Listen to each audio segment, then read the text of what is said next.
Welcome back to the Level Up Business Podcast. I am J.R. Lay, and joining me today is my friend Chris Gillette, like the razor. We're going to be talking about confidence, talk about how confidence impacts your brand, your personal brand, because Chris, he's not just a recovering attorney. He is not just a professional headshot photographer. He is a confidence coach. And I had the pleasure of working with Chris again to get my headshots redone because I got a text one day from someone I've known for quite a while, and they were like, they saw me on LinkedIn, and that's not J.R. Lay. I don't know this guy because it had been a while, and I had developed, I had grown, and this person had watched this growth and development. So I text Chris. Chris said, come on in, let's get you taken care of. And we were talking, and I was like, Chris, we need to talk about confidence, so welcome back to the show, buddy. It's so good to be here, JR. Appreciate you having me. I want to start off, we hear a lot about confidence in the business world, confidence in the entrepreneurship world. What is confidence? Because I know this has been a journey that you've been on yourself as well. What is confidence? I mean, in general, it's a belief in your own abilities, in your ability to handle things, I would say is my general definition of it.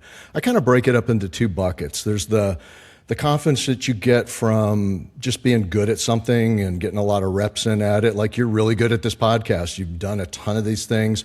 If you showed up, like if last night was a nightmare and you hadn't prepared, you could come in here and wing it, and it wouldn't be, you would be disappointed in yourself for winging it, but you could do great. Or if, how do you know that wasn't? How do you know that's not the case? Last night was a nightmare, and I'm showing up and I'm just winging it right now. You never know. There could be a problem with one of the pieces of equipment. If it's your first time you're doing it, you're going to be, oh my God, the guest is going to be waiting on us. We got to get moving this thing. We got to get it working. And now it's like, whatever, we'll figure it out. So there's that kind of confidence that you get from your reps.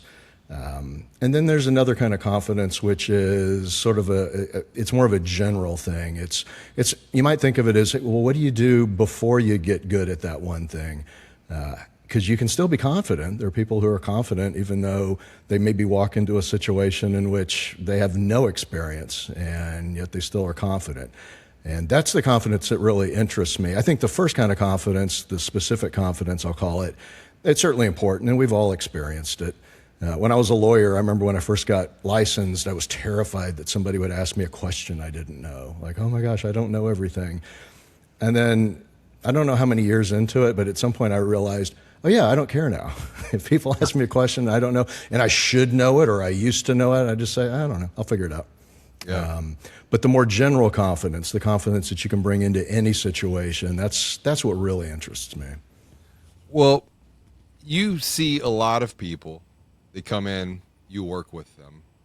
And I mean, we talked about this on our last podcast, specifically about headshots. And I want to go in a different direction today and keep on this topic of confidence, because, one of the things that I've heard over the years, and I think it was from Dan Sullivan over at Strategic Coach, he was like, confidence is the most important thing that you want to protect as an entrepreneur.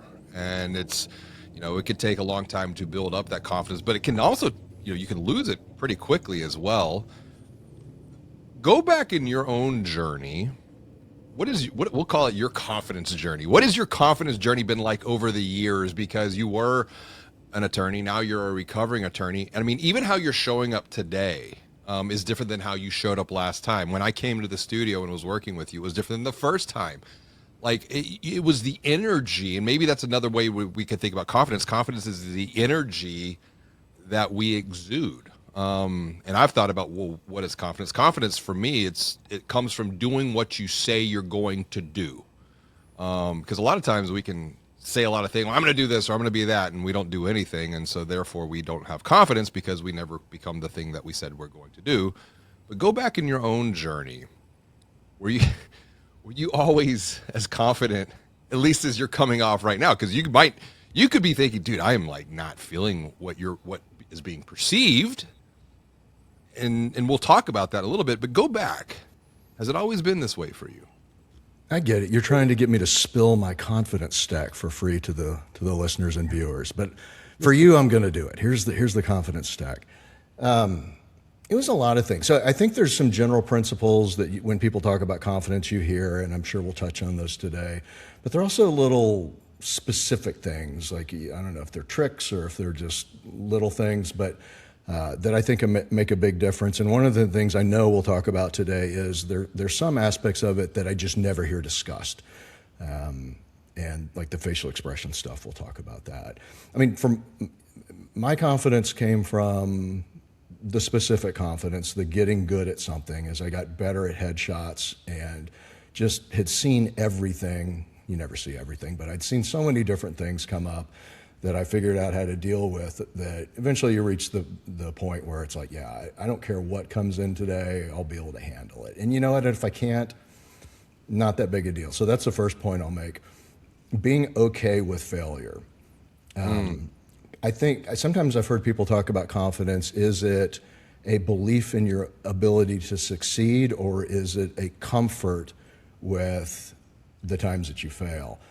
And I think confident people are they're not going to be thrilled when they fail, but it's not the end of the world. It's like, yeah, I'll make this right, or I'll fix it, or hey, this wasn't the end of the world. It's not that big of a deal. So if I come on the podcast today and I flub it, I mean, I'll feel bad because you're my friend and I let you down, but hey, it's not the end of the world. No, it's not. But I think you're onto something. It's the belief that you will succeed, but it's your ability to handle and process failure. And I think they actually complement one another, because you could believe that you're going to succeed, but the minute that you experience a failure, it just tanks you. It puts you in the gap. You're griping about problems and you're completely done at that point, no matter how much you believe you're going to succeed. Or you can handle failure, but you might not have the belief that you're going to succeed.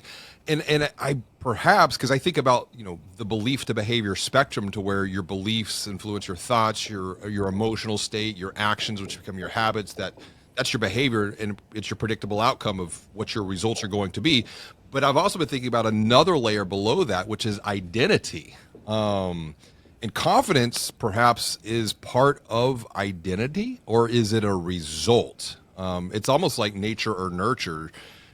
Is some of this installed hardware, or do we pick this up along the journey? I don't know the answer to that. I think, and I'm comfortable that I don't know the answer to that. I'm about to do a callback.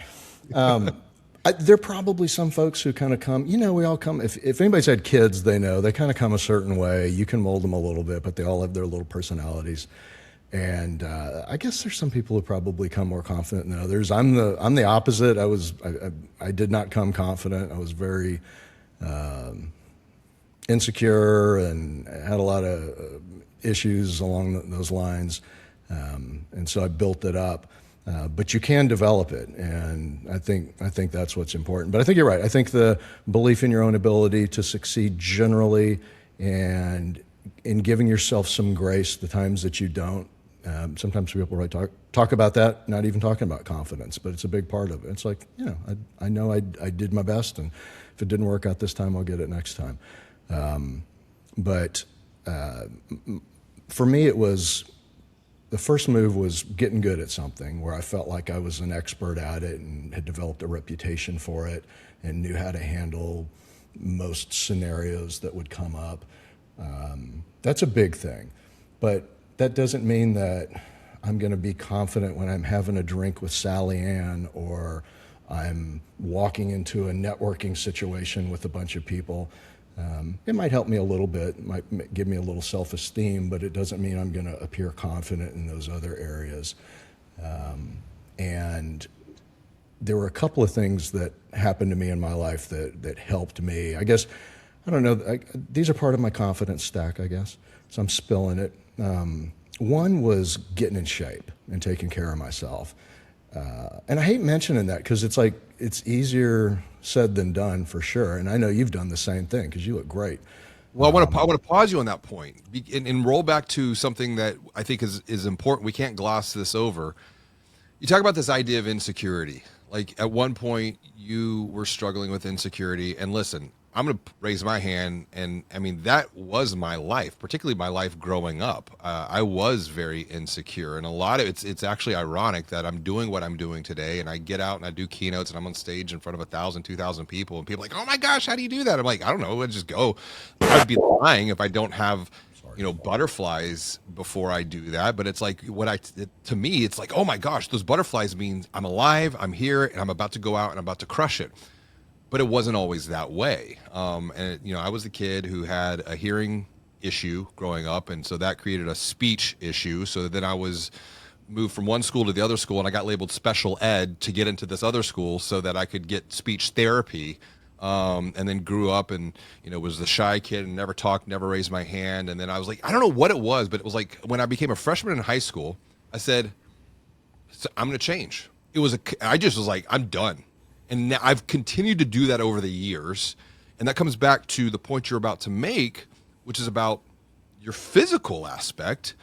But come back to the point of insecurity with yourself, because I'm telling you, I know a lot of entrepreneurs who put on a good front, but if you go below the surface, there's a lot of insecurities that they're dealing with as well. I'm not sure where to go with this. I don't remember what happened after in my mind, after getting good at something, I started to take care of myself. Maybe what you're getting at was, I think there's definitely a way to change your mindset about yourself. Like, obviously we all beat up on ourselves, and to an extent that's a good thing. Like, it's valuable. Like, if you're not criticizing yourself, then you're not growing, you're not improving, but you got to do it in a healthy, balanced way. The flip side is looking at yourself and going, well, shit, I'm not the worst guy out there.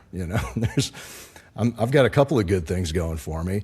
My daddy was my better in most areas, but shit, I got better hair than he did, or whatever. There's something that we can all look at ourselves and say, well, I'm not that bad. So talking about Sally Ann again, if Sally Ann's not interested in having a drink with me, two things. One, what the hell's wrong with her? Like, why wouldn't she want to? But if she doesn't, hey, that's cool. That's actually valuable intel. And I receive it gracefully. Yeah, it's like, great. Thank you for telling me not to waste any more of my time on you. That's awesome. I appreciate it. And so I think that meant changing the way you focus instead of beating up on yourself too much, especially about maybe immutable characteristics or, God, I'm not smart enough. Well, I don't know. Probably not going to do much about that. But there are a lot of other things that you can do. Well, speak about that, because you mentioned this part of your confidence stack. I loved how you framed that confidence stack. It's like everything stacks upon the next. Yeah. But you talk about getting in shape. And I mean, you showed me a picture when I was in the studio, and I'm like, oh my gosh, like there's a true physical transformation, like of who you were physically, and perhaps even if you go below the surface once again to where you are now. I can see it, but I also can feel it too, with just your energy and how you show up and guide people through your own process. What did getting in shape do for you? It was crazy. Like, I looked like I had leukemia or something. When I look back at those pictures, it's not hard to imagine that guy was not confident. Like, yeah, of course that guy wasn't confident. How could that guy have been confident? Ultimately, the real world comes down, even especially now, man, with all the AI stuff and all the online stuff, it comes down to the physical world. Like, if you think about it, we have all these laws written down. Well, how are they enforced? They're enforced by humans. If people aren't going to voluntarily, go to the clinker, somebody's got to kind of grab them and take them and move them around. Like, it all comes down to physical force, like the application of political will, ultimately comes down to physical force. So you as an individual, your physical being, if you look like me with leukemia looking, I shouldn't say it because it's going to, I guess, disrespectful. People actually have leukemia, but that's what I looked like. I looked horrible. And I'll say it because I've been there myself, dealing with an autoimmune condition. You looked pretty sickly. I have looked pretty sickly as well. And I have dealt with an autoimmune issue, but once again, I think I finally got so sick and tired of being sick and tired, I was just going to go do something else to take care of myself the best way that I could. And a lot of it was, I remember it got me into marathon running. And that was the first step. It was a lot of steps after that, of course. And the marathon became lifting and weights and putting some muscle on. Same thing with you. And it's interesting because you're talking about perception. It's like how others perceive us, but perhaps how we perceive ourselves. Once again, if we look at ourselves in the mirror, it's like, what's looking back at us? Yeah, I think it's definitely both. You walk into a room, and if you know, wow, I could deadlift everybody's body weight in here, probably double everybody's body weight in here. Maybe not that guy, but I could double everybody's body weight deadlifting in here. Feels pretty good. When Sally Ann comments on your shoulders, that feels pretty good. Knowing that I did all of that with years of work. So the consistency involved, all the hard, especially at first, unpleasant work, the discipline to do that, all those things, I think it goes both ways. I think people notice it in you. They're going to notice that you show up differently, you look more powerful. We haven't talked about this aspect of confidence, but there's this part that you can just do to appear more confident. Posture, broad shoulders is going to be a big part of that. And knowing that you can do all those things here's another thing that I've excelled at, and giving me that confidence to then handle whatever situation I jump into after that. Well, it's thousands of years of biology we're seeing things out in the quote unquote wild, and we're thinking about this stuff subconsciously. You have people coming in, walking into the studio. Let's talk about, back to your point of what can someone who is watching or listening to this who might be quote unquote struggling with confidence, they can do to begin to appear more confident to themselves simply by changing small little aspects of their own posture, their look, because when they now are looking back at that person in the mirror, like, that's a confident person. I'll touch on some of the more common things at first. Actually, I don't know that this one's common. And you touched on it earlier, and that's energy. Confident people. Now, it doesn't mean that you talk fast. That's probably not what you want to go for. You probably actually want to slow that down, and maybe even throw in pauses is probably more important. The silences don't worry me. Not worried that somebody's going to jump in. I'm not worried that people are going to be like, why isn't he saying anything? Pausing is important, but having good energy, because I could come in kind of like this,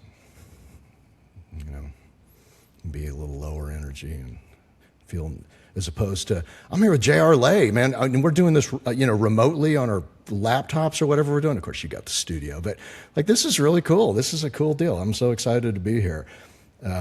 Turning up your energy helps. Well, and I think that is important, particularly in any conversation. How you show up is how others are going to show up. And if you think back to the very first question that I asked you before we hit the record button, and I do this so often now, some people pick up on it, some people don't. I ask, what's good for you? What's good to start the year? And because I'm not going to give you the opportunity to go in a negative place. And I think one of the worst questions that you can ask is, how are you doing? Because the human mind is naturally going to go to a negative place. Everything going bad. Well, I know that. So then I'm just going to say what's good, or tell me something good, or tell me something positive, or give me some recent win. And it's interesting. I can start to read people pretty quickly now on how they respond to that. I don't know. Well, I don't want to hang out with you. Because you're going to start taking my energy versus there's a positive exchange of energy back and forth. I mean, I know this, we can go down like a woo-woo path on this, but how would you describe energy? Because you see a lot of people, once again. It's like you study people yourself. What does it look like? I would call it honest enthusiasm. Honest enthusiasm is a great characteristic to bring to pretty much everything. Oh, what do I not want to do? I don't want to go look at heirloom tomatoes with my girlfriend. That's an heirloom tomato? Who knew? Look how tiny they are. They cook with these things? You know, that kind of thing, as opposed to, Jesus, we got to pay for these things. You know, honest enthusiasm. And this is a great people skill too, and it helps me in what I do. I've gotten really good at, I don't care who the person is. They could be the most miserable SOB ever. I can find something about them that I like. Maybe even something to compliment them about. And you can do that with most situations. Now, don't get me wrong. People who know me are like, oh my God, Gillette, what a liar. He's not like that. Yeah, but for the JRLA podcast, I bring it. Honest enthusiasm is what I would call it. And I like the way you framed honest enthusiasm versus excitement. And the reason being is, and I've learned this recently, excitement and fear are typically on the same energetic spectrum. It's just opposite ends of the spectrum. So enthusiasm and the honest enthusiasm is a really good reframe of what others could perceive as quote unquote excitement, which is really just fear masking itself there. So we've got energy as one. What's another way someone can increase their confidence or perceive? I know you hear this all the time, but it's super important, and it's going to lead us into something that nobody ever talks about, which is probably the most important. It's unbelievable. But I'm going to start with posture. Posture is, most people have terrible posture. And whether it's the shoulders are sunken a little bit, or they're like you don't have to be like a superhero or something, but just a little Bob Fosse, just a little, I'm up a little bit more, my chest is up a little bit more. I want to make sure as a man, I want my shoulders to be as broad as possible. And most people don't do that. And and it takes a little work. You definitely have to practice it. You have to be more mindful of it. And, but if you can get in the habit of, oh, okay, I was relaxing before, but okay, there's people around. Guys, how are you doing? It's good to see you. You know, honest enthusiasm plus a little Bob Fosse neck would be a good way to start. Related to body language, and sometimes I touch on it, but this to me is the most important thing of all, because I can do all of these things. I can bring the honest enthusiasm, and I can have good posture and do whatever else, and I can forgive myself for the times that I screw up. I'd be pretty confident I'm going to nail it most of the time. But if my face is like this is not the face of confidence. This is the face of uncertainty. And it's my eyes. My eyes are big. These eyes, it's fear, flight, indecision, confusion, deer in the headlights, vacant, surprise. A lot of pejoratives. And some people go through life like this, because I see them. They come in my studio and hey, how do you do? What do you want? You want me right here? And those big apologetic eyes, those fearful eyes, it's the antithesis of confidence. Here's the course. Here's how you do it. Go Google pictures of Brad Pitt on the red carpet. He's always doing the right thing, because instead of this, it's this. This guy doesn't care what you think. Oh God, I hope everybody likes me. That's another tip.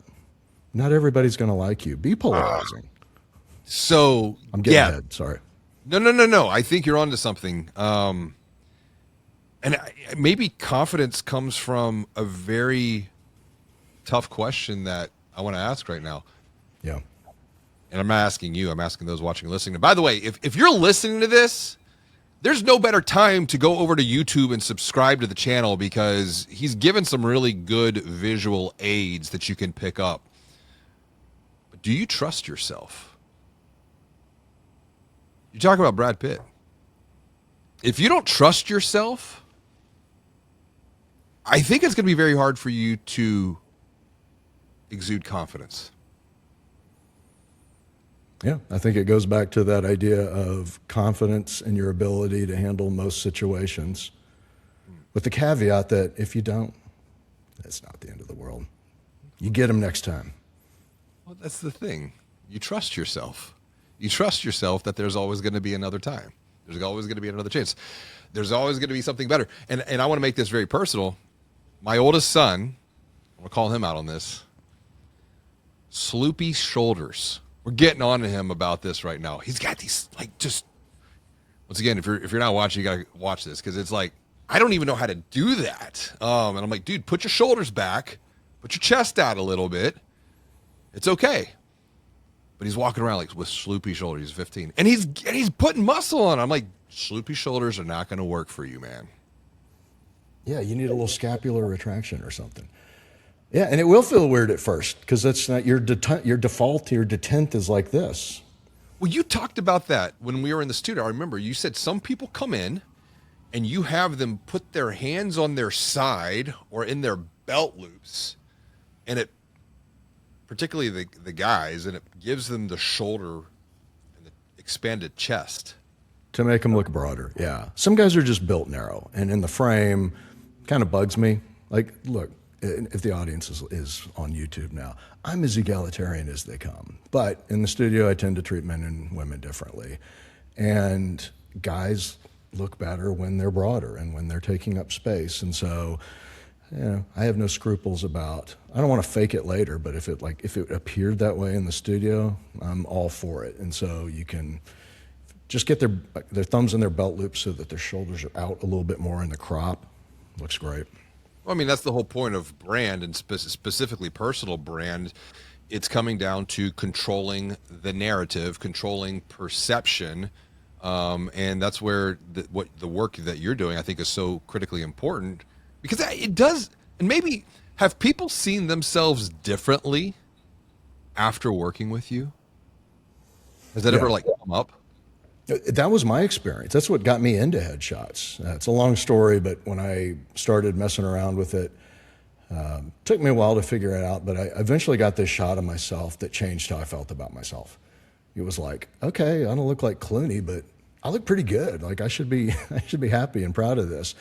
And the light was better than any lawyer headshot I'd had up until that point. But the biggest difference was what I was doing with my face. Because I used to get in there and the guy would go, okay, Mr. Gillette, smile. And I'd go, oh, sorry, we're here. And then when I started doing like what I'll call the Brad thing, which was to decrease my palpebral fissures using the orbicularis oculi muscles. And it's like, holy shit, Sally Ann's going to like this. And changed how I felt about myself. Narrowed my self-acceptance gap. And I know that some guys have that experience. Everybody's different, though. Like some guys come in here, they're here under duress. Like my morning client was from a law firm, and he literally said, yeah, I don't give a shit, whatever. I was like, okay. Well, they're paying me either way, Doc, so let's do it. But he ended up looking badass. Like I didn't let him get out without looking cool. Well, I mean, and I was talking to another entrepreneur the other day. We're working on with him to turn these podcast conversations into a book. And I'm like, listen, because I felt a bit of confidence gap starting to arise. I'm like, listen, dude, we're not going to let you publish a crappy book. You know, we just like you want people looking good, feeling good, walking out of the studio. The same is true with the work because it's a representation of themselves. And you go back. You said you talked about a gap. It wasn't a self-awareness gap, self-acceptance gap. What do you mean by a self-acceptance gap? You shortened that. Yeah, I narrowed it. I was more accepting of myself after I saw myself looking really cool and handsome in a photograph. I'd never seen myself like that before. Well, and there was one photograph you showed me when we were in the studio of yourself, and I'm like, dude, you really look like badass. Like that's a great picture. I forgot where it was. And it's the expression that does it. The expression is the biggest thing, and that's what nobody ever talks about. I'd been, how old was I when I got that shot? I don't know. Let's say I was 40. I'd been living with this for 40 years. This is my equipment. I should know it better than anybody, and I'd never seen it do that before. And so it was amazing. And talking about being able to do this stuff, maybe before you've earned it with the reps at getting really good at something and having confidence at doing that, just general confidence, learning how to go from here to this guy. I'm so glad to be here with you, man. You know, that kind of thing. Right. adding in a little bit of honest enthusiasm and a little bit of good posture, and maybe you've put on a little contractile tissue or whatever. Man, it's hard not to be confident if you got those things, and grateful too. It's like, wow, life could be a lot worse. This is pretty good. Well, that's the point. Now you're coming all the way back to what we were talking about with energy and that gratitude, because you look around and it's like there's so many things to be grateful for. But once again, the mind can easily go into look at everything else is so bad. It's all garbage. We talked about energy. We talked about posture. I forgot the scientific term that you use with the little. Oh, I talked about Bob Fosse, like from theater of the 70s. Yeah. Yes. You never saw Pippin? No. That's all right. It's a product of its time. I like it. So we got that. You're just getting into the face and knowing your hardware. Because I remember the first time that I worked with you was, my gosh, probably 6 years ago. And I was not the person I am today. Like, I probably showed up a little wide-eyed and a little scared, a little intimidated. I'm like, what am I getting myself into? Second time we just got in, and it was even more fun than the first time. I think first time, like, I even had a shot. I don't drink anymore, so like you remove that. For me, I think laying off the alcohol and my journey with sobriety was a huge thing, because I was masking so many insecurities with just drinking. That's a conversation in and of itself, and you can't get healthy. You can't do what I'm wanting to do. And I'm only just getting started. So it's like, I think about 10 years from now, because I'm 44, when I'm 54, it's like, I'm going to get older. I'm going to get better. I'm not going to get older and get weaker. I'm going to get older. I'm going to get stronger. So let's come back to the face, the hardware that we all have, that you know so well, because you've lived at the time when you took that one picture I was thinking about. You had it for 40 some odd years. What do we need to think about when it comes to the face and communication? It's a signaling system. How so? Human expression evolved to communicate various things, like I'm mad at you and I'm scared, and you've got control over it because it's your face, and so you can control what it sends out. Most of the time, maybe all the time, we don't think about it. You're milling around, you're doing your thing, you never think about what your face is doing. By the way, that's why it feels so awkward to be photographed a lot of the time, because all of a sudden now this thing you never think about, you're hyper aware of, and then I got to do something, and then you do that and it's terrible. It's a signaling system, and you've got control over it. Now, easier said than done. Like, I did mirror work to get good at it. But there's two things I typically want to signal to other humans in some ratio, and that is confidence and likability. You got to do the likability because it's gonna make people like you more. It also takes the edge off the confidence because you don't want to look like a prick. But confident and likable. Confidence comes from the eyes. So we talked about it before. This is fear, and this is like, I'm not worried. I got this. Jared, I don't know what to say about confidence, and I didn't prep anything. Versus, we'll figure it out. I can think of something. I'll talk about Bob Fosse. That's where the confidence comes from, is when the eyes narrow like that. Fear, flight, all that stuff versus, I got this. Maybe I'm ready to knuckle up. Maybe I'm going to steal your girl. Maybe I'm going to help you with your problem. But this is confidence in the eyes. So confidence comes from the eyes. Likability on the other side. Mouth. You can do a lips together smile. You can do a teeth smile. Most people are better at one or the other. Lips together comes a little more naturally to me. Some people are more natural teeth smilers. The teeth smile is going to take the ratio of confidence to likability in favor of likability. Lips together takes the ratio in favor of confidence, which is great for me because that's what I prefer anyway. And so a little bit of squinch in the eyes and just a tiny bit of smile in the mouth. And that's a good default. Eyes and mouth, and we come back to the mind. So we've got these three things, and then there's the heart, because I think there's some intention to this too. let's roll back because you talked about the connection between confidence and likability. Because on the flip side, if all you're exuding is the confidence, but like minimum likability, then you're going to come off as probably arrogant or a jerk. But then I think sometimes part of that is, well, I'm not for everyone.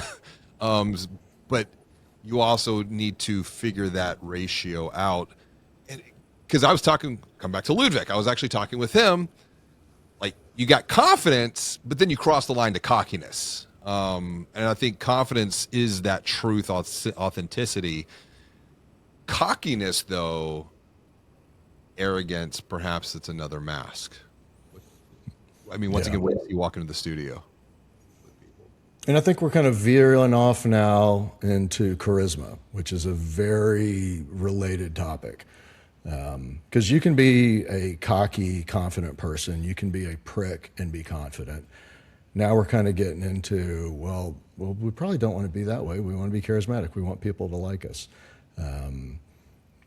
So yeah, that's where the mouth gets involved. Because if I just do this, maybe not friendly enough, do this guy's nicer.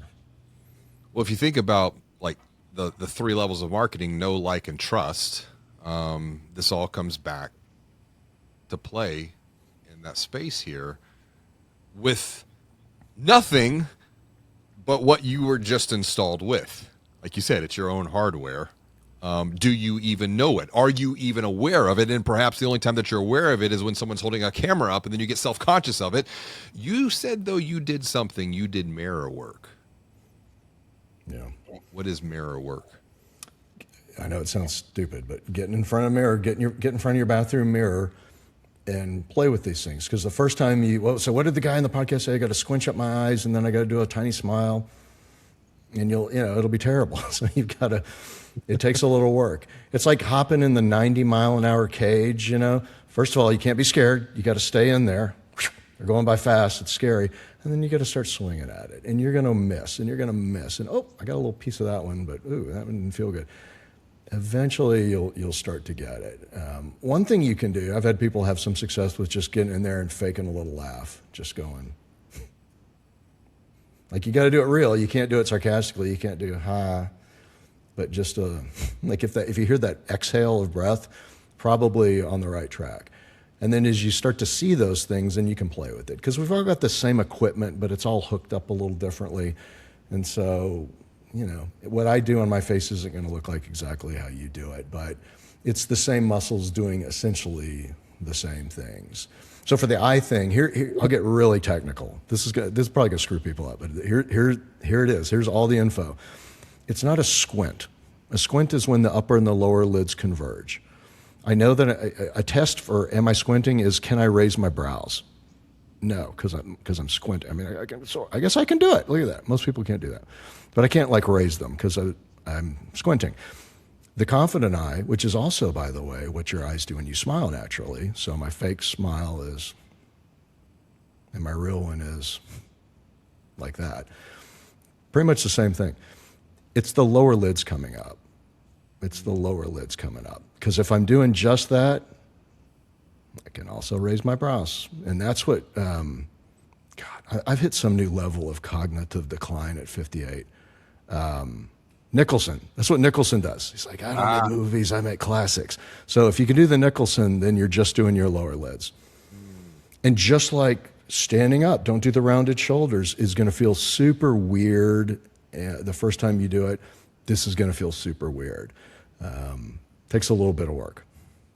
I'm curious if confidence can be trained, kind of like working out, like we were talking about before, because you're talking about like these are reps you're putting in front of the mirror until it just becomes second nature.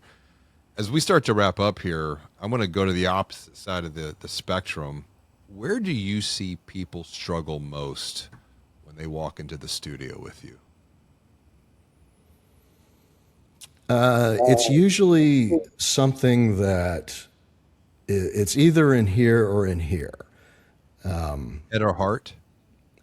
head or heart. Like I'll give a perfect example. So when I do pro bono work, I did this as a lawyer, and I do it in this gig too. It's usually for military people. It's kind of what I like to do. And I had a woman in here. I wish I could show you the pictures, but I think I shouldn't. Navy veteran, and she runs a charitable organization of her own now. And I could tell she was holding back her teeth in the smile. It's usually pretty obvious to me when people hold their teeth back, because I'll say something that's kind of hard for them not to react like I just did there. Right. And then they'll hold it back. And she was holding it back. So I was like, why are you holding it back?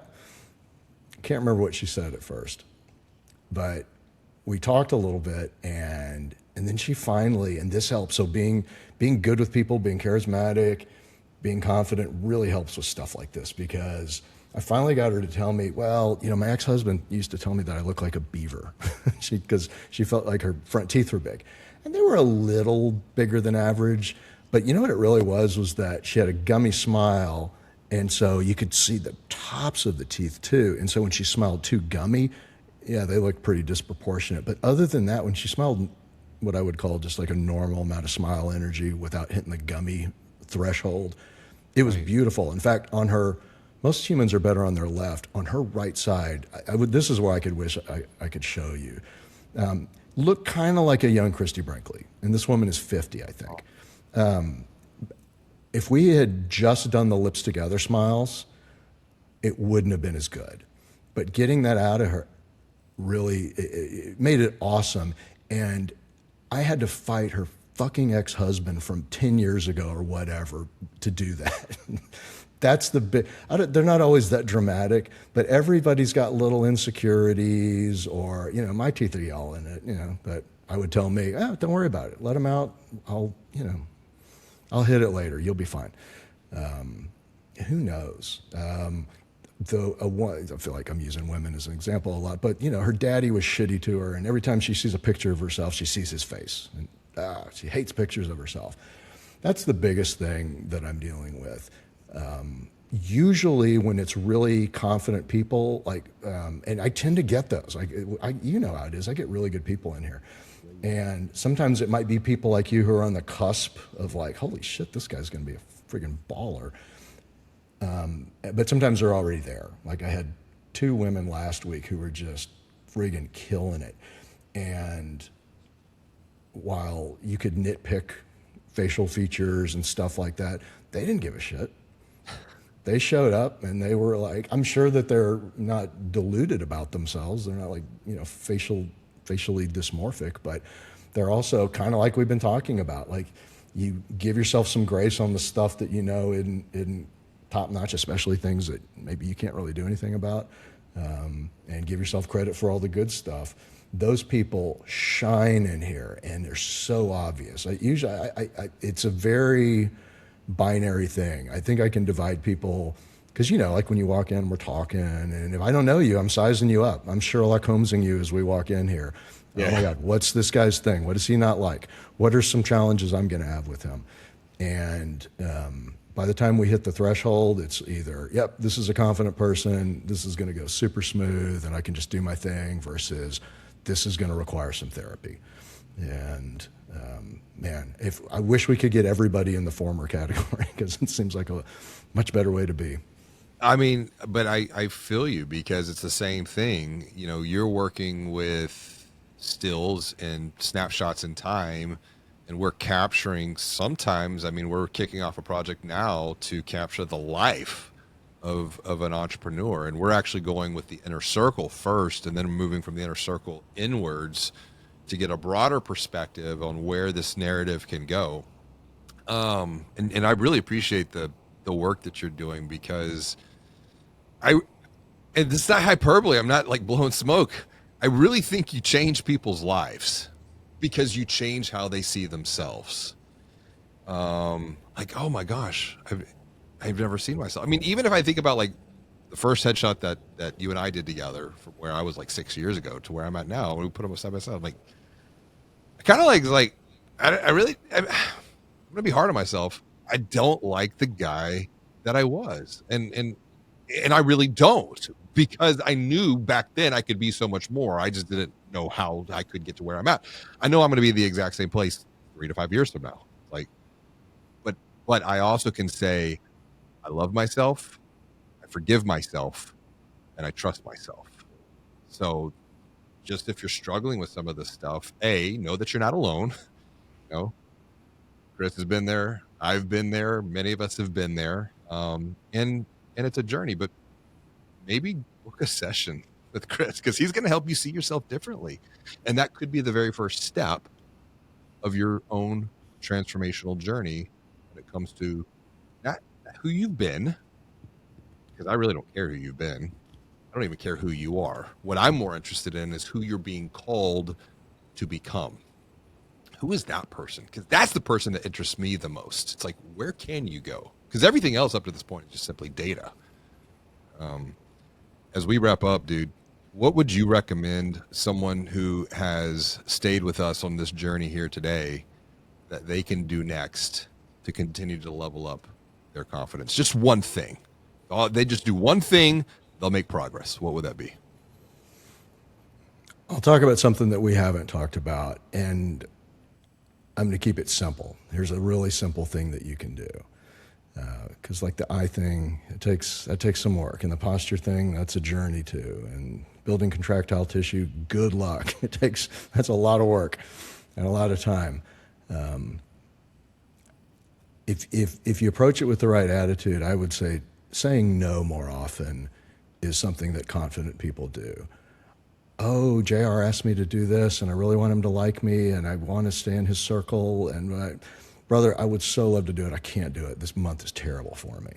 Or, darling, I love you. We cannot afford that. Or, I don't know that I'm a great fit for your company. Or whatever, you know. Don't feel like you have to say yes to everybody. Have the confidence in yourself to know what you're good at, what your purpose is, what you're passionate about, and maybe let that guide some yeses and nos. And people love confidence. This is a great thing to do. You're doing other people a favor. If you start this journey and you start to develop it, it's not only great for you, it's fantastic for you, but it's also great for every other human that you encounter because they're going to have a better experience with you. Like think of, you know how it is when you have secondhand embarrassment for somebody on stage when they're not doing very well? When you're not confident, it's not as much fun to be with you. It's a lot better to be with that confident person. So great for you and great for other people. I'll add to that to wrap up something that shout out to Daniel White, who's also been a guest on this podcast. And we're doing a couple of books together. Politely decline the invitation. Politely decline the invitation is another way of just saying no. And back to your point, confidence, from my experience, is contagious. I've walked into some rooms and I can feel people's energy and their lack of confidence. Give me a half a day and I'm walking out and I'm getting back on a plane and oh my gosh, the confidence has just increased exponentially. Now, will it maintain that? Time will tell. But confidence is contagious. And I think if you are walking around with some level of confidence, share that with someone. Give them a gift because there are some people who are struggling with that right now. So, Chris Gillette, thank you, my friend, for sharing your confidence and your confidence stack with us today. If someone is watching, listening, they want to connect with you, they want to say hello, they want to continue the conversation, they want to work with you, they want your confidence coaching, what is the best way for them to reach out and connect? They were polarized in the right way. Oh my goodness. Best way to get me is my website. It's liketherazor.com. My Gillette is spelled wrong, so it looks like Gillett. So I'm used to telling people, it's like the razor. So liketherazor.com. Go to liketherazor.com, connect with Chris, learn with Chris, level up with Chris. Thanks, buddy. So good to see you, my friend. Always. Hey, it's JR. Before we wrap up, I have one more question for you. Are you a visionary entrepreneur who wants to elevate your brand and expand your influence to increase your impact?